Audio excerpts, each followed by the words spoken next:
So I guess this bit of a frame was one of the early indicators that we could expect something from the original series to be brought into the game. This was from the original series, I suppose, in a way. And it started off a bit of speculation as to whether original series content would be brought into the game. Now, a few people have been coming to me asking me what do I know about it and have I heard anything about it, and most recently Strange Kirk, my friend from the Discovery podcast, was asking me recently what the story was, and it reminded me that there had been a little bit of speculation about this over a period of time. Now, I haven't really been logging into the game much, to be fair. I've had a couple of long shields up and I've been quiet enough in the game, logging in here and there to do a few dailies maybe.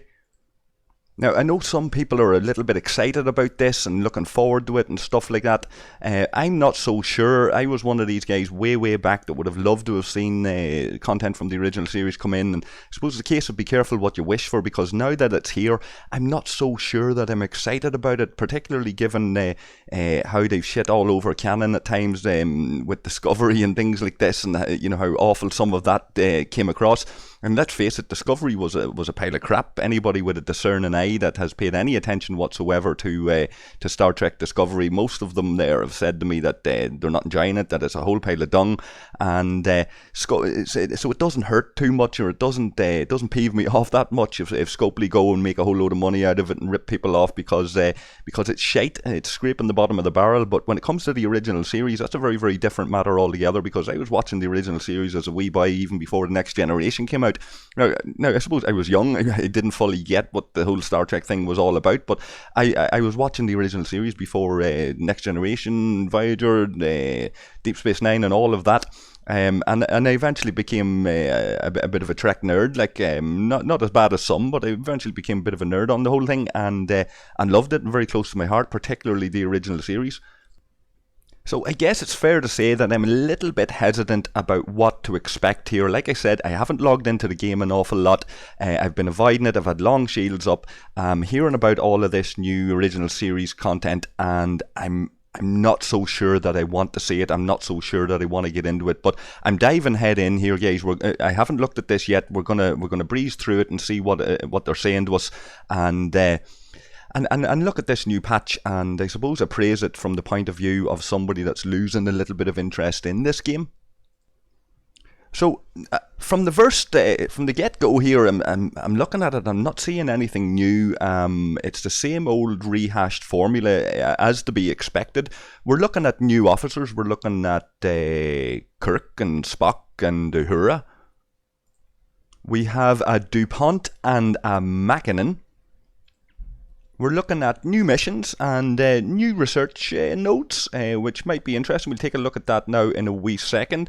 The Vidar here, the Franklin and content like that, looks like they're making it a little bit easier for guys to catch up on those people that have, I suppose, explored that content and maxed out their Franklin or maxed out their Vidar and done all of that already. Like, I don't need to work on my Franklin anymore, don't really need to work on Vidar, any of that kind of stuff anymore. I have a second Franklin laying there that I suppose I could upgrade, like, or whatever, but I don't really need this content to be made easier for me. So this looks on the surface like it's an opportunity for the guys that are lower levels or free to play to catch up with those guys that last year or the year before were I suppose taking out a bit of a lead on the rest of the player base. Certainly we could expect Scopely to say that this is something that they've done for the free-to-plays, making it easier and all of that there. Now, if that works out practically like that, then, well, fair play to them, I guess. Like, not really relevant to me at this stage, even though I am free-to-play. I've been playing it that long that this kind of stuff isn't really that exciting to me. But if it works out in favour of the free-to-plays or the lower spenders there who have been around the game for the last 6 months to a year, 18 months or whatever, then we'll welcome that and we'll give credit where it's due to Scopely. The main thing that is jumping out to me at level 37, approaching level 38, I've been holding off on doing the Black Jelly auction because these auction kind of leaderboard events are always a bit of a rip-off, sinking your resources into it to maybe not even finish to get some Black Jelly blueprints. So I've been holding off and saving up and hoping for an opportunity to be able to go and get some Black Jelly blueprints so that when I hit level 39 I have something to work with. Now, other guys, it's worse for other guys on other servers. Some of them are telling me that they haven't even a hope of ranking anywhere near those leaderboard events for the Black Jelly, because they'd need to sink something in the region of 1,500 quid into the game just to even have a hope of doing that. So I suppose there is a benefit to playing on a server with a bit of a lower population when it comes to things like that. It still isn't easy, folks. So things like this, when we see Black Jelly blueprints being made available out of the territory capture services, it adds an extra dimension to the territory stuff. It remains to be seen just yet how practical or easy it actually is going to be. Is it going to be messy? Is it going to get exploited a little bit? Who knows? But it's another option to be able to get Black Jelly blueprints, making it easier again for the guys that are the lower spenders, mid spenders, free-to-plays that are around the game a long time, the super fans and all the guys like us that are looking towards the likes of the Black Jelly and hoping to have a shot at it, and for the guys that ranked somewhere on those leaderboards, sunk all the resources into it, didn't manage to get a full pull of the Black Jelly, but now have an opportunity to be able to accrue blueprints for it at some point over a period of time. So again, it remains to be seen how practical or useful this is actually really going to be. This could be a massive damp squib, sorry, look good on the surface, and in reality just more frustrating than anything else. We hope that's not the case.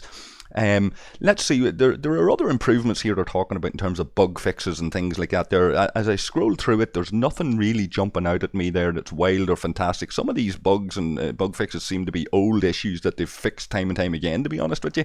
But I suppose it's good to see that they are still working on it. They have got their list of bug fixes. I'd like to see, bugs have been an issue for me for a long time, and anybody's played this game for a long time, sorting out the bugs has always been something we've been demanding to be prioritised.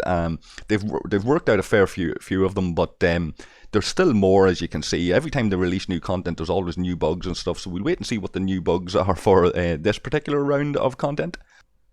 And as always, guys, if I'm missing something here, like I've dived straight into this, like I say, if I'm missing something, don't be afraid to leave your comments below or come into Discord and weigh into the conversation there. There's loads of people around who will have opinions on this, so we can argue the toss over what's good, what's bad, what's not, what has Amorgin missed, or any of that kind of stuff. But be sure to leave your comment and leave a like or whatever if you like it, and we'll be sure to get back to you when we have a moment. There's another tab here now and then. Let's see what this is.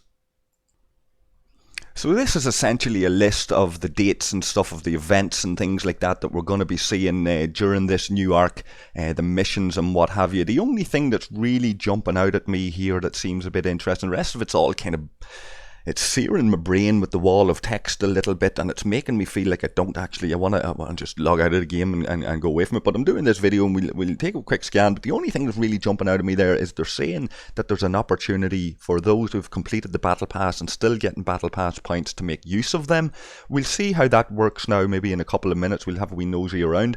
But nothing, again, it's the same old tired formula. Nothing really great that I'm seeing there that's getting me excited just yet. Nothing that's making me think that I want to be logging into this game for the next couple of weeks, but let's see how it goes. We'll jump out here and we'll take a wee look at some of the officers. I guess the only thing in recent times that this game has produced that has made me think that it's not the same old tired formula that they're using was with territory and territory capture. It was a little bit of a departure from the same old tired stuff that they've been doing, the rehashing of and regurgitating of old formulas. So it's always, I'm always hoping for something a little bit new and a little bit different like that we can actually try and get our heads around and get into, and that'll offer new mechanics to the game. But it looks like that this is just more of the same, to be honest with you. We'll take a look at the detail of these officers though and see what we make of them. First up here is Magnum. It's an officer I don't really know. You guys let me know if Magnum appeared somewhere in canon, somewhere along the line. It's not something that's ringing a bell for me. But a mining officer, clearly. Not to get many people excited. If you're a PvP or any of that there, this probably won't get you too excited. But there's an isogen ability here, which could be useful, particularly if territory services are going to get you Black Jelly blueprints. So there might be a wee upsurge in isogen mining and stuff like that there. We'll see how that works out practically. But there's Magnum. Nothing wild or amazing, but perhaps useful. DuPont is the next guy up again, another officer that I don't really know anything about, but another mining officer and a protected cargo officer as well, which can be useful, I suppose. It gets a bit tired sometimes when you're trying to to constantly use T'Pring in a couple of different scenarios, and you've only got one T'Pring, so maybe we've got another variation on T'Pring here. We'll see how that one works out. So original series Uhura is next up, a morale officer, PvP officer by the looks of it, so nothing really amazing jumping out at me there, but sometimes these officers work out a little bit better than to be expected, and then sometimes they work out a little bit crap and they look good on paper, but we'll see in the coming days and weeks there what people are saying about Uhura and what kind of functionality she's got and where you fit her in. She could lie gathering dust and she could be brilliant, let's see. Now, one of the things when it comes to original series Spock here that's useful, we'll get to him in a second, is that they've made him an epic officer. It's about time, just even for the status of that. Spock should have always been an epic officer. About 2 years ago when I'd done a video on officers way back, it was one of the things I gave out about a lot, is that why is Spock only a rare officer when you had all of these other officers, like Charvanek, for example, as an epic. And there you are dealing with Mr. Spock, Dr. Spock. He's only a rare. I thought that was a little bit of an insult and showed how Scopely really didn't have a clue about what they were dealing with when it came to Star Trek and Star Trek fans. How do you make Spock not one of the most epic officers in the game? So I guess that's the Kelvin timeline. Now they've brought in the original series and the Prime timeline, and we're looking at Spock finally being an epic officer. That's very welcome. Just at least even for the tip of the hat. And acknowledging the Leonard Nimoy contribution, unlike what Discovery done when they disgracefully tried to make out that Spock was the man he became because of Burnham. An absolute disgrace. I'll not get into that because I'll be ranting about that pile of crap all night. The other thing here when it comes to original series officers that we haven't seen here in this arc, we might see in common arcs. It's something to look forward to. I would have my fingers crossed that we would see this again, even just to give the recognition, and that's Mr. Chekhov in the game. Chekhov, again, long-standing officer, well known, and he's never been in this game. It's one of the big things there. If you're picking up a Star Trek game and you go through it and you're looking at Kirk and you're looking at Spock and you're looking at Uhura and you're looking at Bones and you're looking at all the, where the fuck is Chekhov? So finally we might actually get to see Chekhov as an officer in the game. That would be something worth waiting for in my book. I've been calling for that for a long time. But I suppose to get back on track, we're going to take a look at original series Kirk, the Shatner Kirk. So again, Epic Kirk is a PvP morale-based officer. Looks like the morale kicks in there when you're near full health or over 30% health, and stuff like that. So like he looks like he could be decent. Again, one of these situational things that could be amazing in certain situations, or it could be just a complete damn squib. Again, we'll have to wait for the coming days and weeks to see how people are testing him and how he works out. So Epic Spock is probably the officer that I'm more excited about, because we're looking at a captain ability there where he seems to be able to affect all of the ships in dock if you're restoring shield health, if you are defending your base. So if you're the sort of player there that can be under attack regularly, or you're in a war situation and you like to bait the other players and have them try to crack your base or whatever, the likes of Spock, Epic Spock here, could be a nice officer to play about with in such a scenario. And his officer ability there, I'm a bit disappointed in. When I first read it, I thought, oh geez, he's going to be another officer who's useful when it comes to mitigating critical hits, a little bit like you would use Gala on Armadas, for example. But it's a PvP based officer. All these officers seem to be against other players, so I'm not sure if mitigating those critical hits will actually make much of a difference. Again, it'll have to be tested and we'll have to see, but a bit disappointed with that officer ability. But certainly the captain ability for defending a base looks like it could be useful. So I'm scanning through the battle pass, and most of the thoughts on it was along the lines of like shitty enough and meager enough rewards for the free-to-play, a handful of shards for officers, like 3 for Kirk and Spock, Epic Kirk and Spock, and 105, 110 shards needed to unlock them and stuff like that there. So it was meager and very, very mean, to be honest with you, and Scrooge-like. And you're looking at 2021 avatars and frames and things like that there, and we're in the second week in January, and it's like, lads, coming close to the third week in January soon, and it's like, lads, you missed a trick on this. You should have released this at the end of December. Very, very start of January. People might have even bought this shit for a couple of days, Fools and their money, easy parted and all of that there. We see a lot of that in Star Trek Fleet Command. But I guess it's all adding up. The first thing that I really, really noticed here that made me go, hold the fuck on a second, what is, and we'll come to the research now in a wee minute, because I'd heard a little bit of talk about this, particularly in relation to the Prime researchers, and we'll look at that now in a wee second. But the rewards I've noticed at the end, now I don't know if this is the same for everybody, it could be ops based because I'm level 37 or whatever it is, but I'm looking here at refined 4-star materials, which is very, very hard for somebody at my level to come by. I'm not even able to refine that shit yet. I'm able to collect it because of territory and all that there, but I'm not able to refine it just yet. So I'm looking at refined materials and I'm thinking, well, traditionally I needed 1,000 of these to unlock Prime Officers there, for example. Prime Officers being one of the packs that was a bit of a no-brainer. If you're going to spend, it was a bit of a no-brainer to go and spend it because it's going to cost you 100 quid to go and buy your Prime Officers, and that was one of the recommendations to go and do. It was one of the things that was really worth your money if you're going to spend that kind of money on a game. And we're going to come to how they've changed that now in a little minute. I wasn't really going to consider buying the Battle Pass up until I seen this, because this is in the Prime rewards. This could be a very, very good move on Scopely's behalf, so we'll take a look at the research now in a wee second.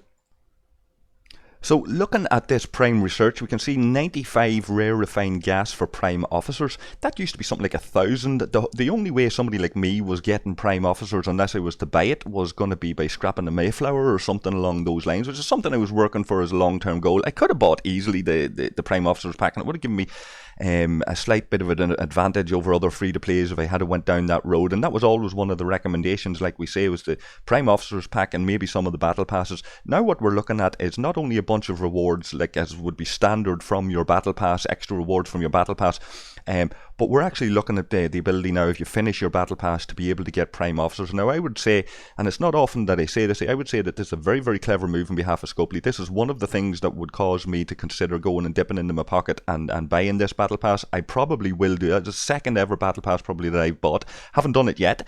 It will require me to be logging in and completing all of these events. So if you're planning to stay with this game for the next couple of months, guys, and you want to get yourself that wee bit of an extra bang for your buck, then I would say that this Battle Pass, given that you're going to get Prime Officers out of it by the looks of things, I hope I'm not getting this wrong here by what I'm looking at, this looks like this could be the most value for your money in terms of a Battle Pass that there has been to date.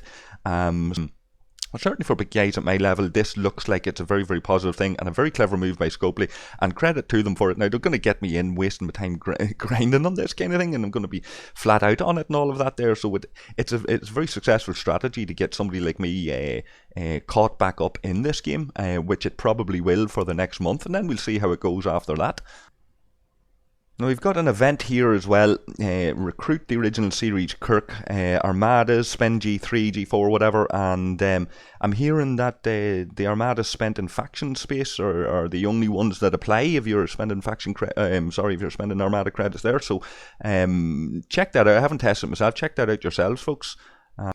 Prime Officer solo leaderboard, gain shards for officers and all of that. I'm not a fan of these leaderboard events. Like we said, they're a bit of a resource sink for people who are looking for a shot at maybe getting in there and getting on that leaderboard. It's a bit too much like gambling in my book, but there it is. There's an event that's a leaderboard. Now the Prime Officers Alliance leaderboard is a little bit different because it's a group effort, and in some of the alliances there, like, you'll have people who are varying levels of spenders, so it's a better way, I suppose, of a team being able to bring along their members with them if they are free to play or lower spenders. So a little bit more in favour of the Alliance leaderboard events than the solo leaderboard events. Some of these events, a bit of a mixed bag, I suppose, but the only thing outstanding to me in terms of the rewards is they're making some of the rare Armada directives a little bit more available, just marginally so. Shards for original series Kirk and all of that there, avatars or whatever else.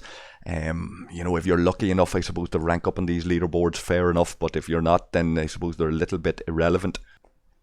This quantum entanglement there, complete your missions, is not wild or exciting to me, but the BP overflow is obviously the thing they're talking about, a milestone event there where happening over the duration of this arc, where you can score your rewards from getting the pass points, you know. So reasonable enough there, I suppose, way of getting people to keep scoring in the daily events even when they've completed their battle pass.